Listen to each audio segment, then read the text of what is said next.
हाय, मेरा नाम जमशेद खान है और आप सभी को नमस्कार, अस्सलाम वालेकुम। और जो सरकार ने जो इसमें एसआईआर का जो फार्म लागू किया है, उसमें लमसम सरकार के हमने वैसे देखा कि 4-5 लोग जो बीएलओ थे खुद आत्महत्या कर लिए हैं। या तो सरकार की वजह से हुआ है या तो किसी के दबाव में आकर हुआ है, लेकिन हुआ है। और सरकार को इन सब चीज़ पे ध्यान देना चाहिए। अगर सरकार के पास ये मुद्दा नहीं था तो इस पे इतना उसको बीएलओ के ऊपर फोर्स करके किसी को आत्महत्या करके। मैंने एक वीडियो में देखा है कि बच्चा रो रहा अपनी माँ की गोद में और लेडीज़ थी वो बीएलओ, और चीख चीख के रोते। एक तो खुद फांसी लगा के मर गए, ऐसे 2-3 लोग 4 लोग से शायद डेथ हो चुका उनका।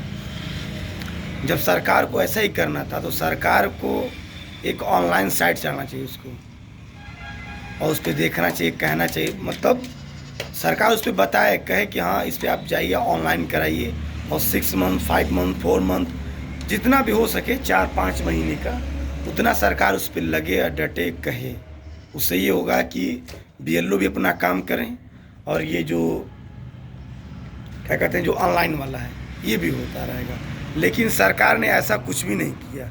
सरकार ने बस अपनी एक फोर्स बीएलओ पे करके, और ना कि उसमें उतनी सैलरी, पता नहीं सैलरी 10,000 की 5,000 मिलती है कि नहीं मिलती है, अब वही सब जानेंगे।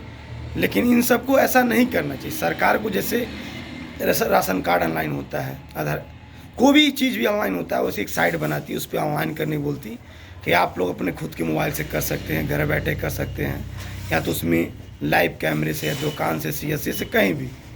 उसमें बेकसूर बेवजह मारे जा रहे हैं बीएलओ, क्योंकि सरकार को इन चीज़ों को है नहीं मतलब। जो बिहार में चुनाव हो रहा है, अभी चुनाव 2 दिन बाकी है, 2 महीने बाकी है, तब तक नीतीश कुमार ने क्या किया था, 10,000 महीना खाते में भेज रहे हैं। अगर वही बीजेपी का कोई भक्त बोलेगा, कहेगा कि मैं अपने खून पसीने के पैसा कमाऊंगा, खाऊंगा,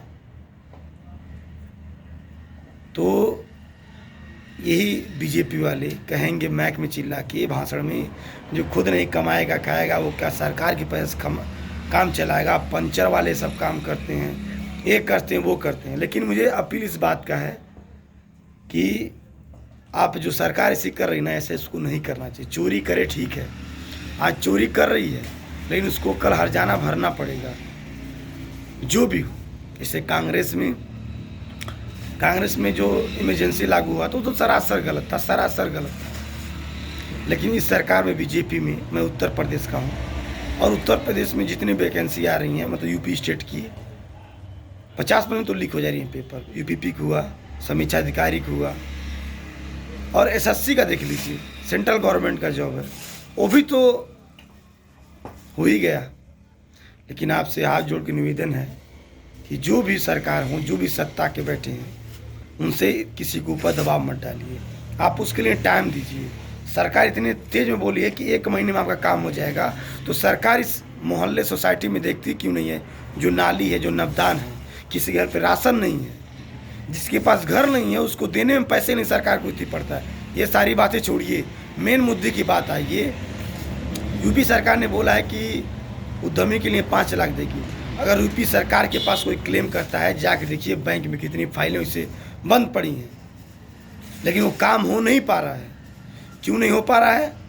कि सरकार उस पर एक्शन नहीं लेगी, बस राजनीति करेगी, हिंदू मुस्लिम, मंदिर मस्जिद, बस इसी में, और उससे कोई मतलब नहीं है।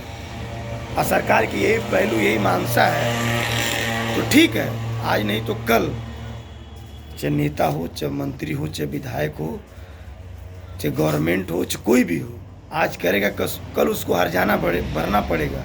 इस धरती पे जो भी हुआ है उसको भोगना पड़ा है।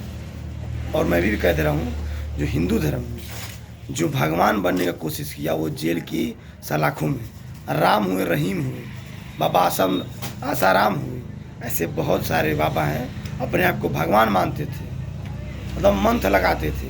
क्या हुआ? उन सब के ऊपर सब जेल की हवा खा रहे हैं। तो सरकार ऐसी बहुत कुछ गलत काम कर रही है। अगर सरकार को, मेरे मनसा का यही मतलब है कि इतनी फास्ट काम करना चाहती है, तो सरकार क्यों नहीं राशन कार्ड पे ध्यान नहीं देती है, गैस पे ध्यान नहीं देती है, बिजली पे ध्यान क्यों नहीं देती है?